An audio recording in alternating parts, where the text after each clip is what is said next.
Hi there, this is Carla with DIY Happy Home, and today I'm making some delicious Greek salad. In this bowl I have 1 English cucumber diced into cubes, as well as 1 green pepper diced into chunks.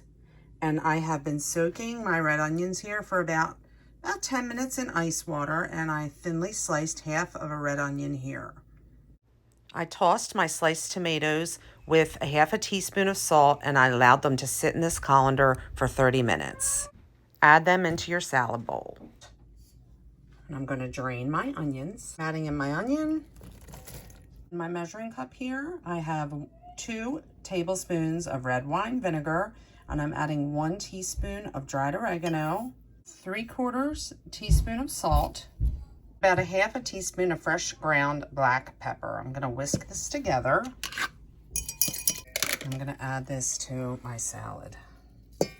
I'm adding in 2 tablespoons of capers that have been rinsed, 1 heaping cup of Kalamata olives. These are pitted. Toss together. Let the flavors meld. I'm adding in a 1/4 cup of really good olive oil. I'm going to toss that in.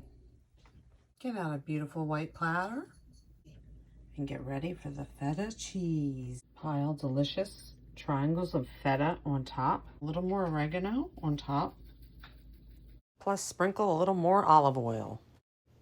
Here is the finished Greek salad. Serve this with some crusty bread and you have a perfect summer meal. Thanks for watching today. Please let me know in the comments if you're going to make this salad. And also please like, share, and subscribe. Thanks so much for watching and have a wonderful day.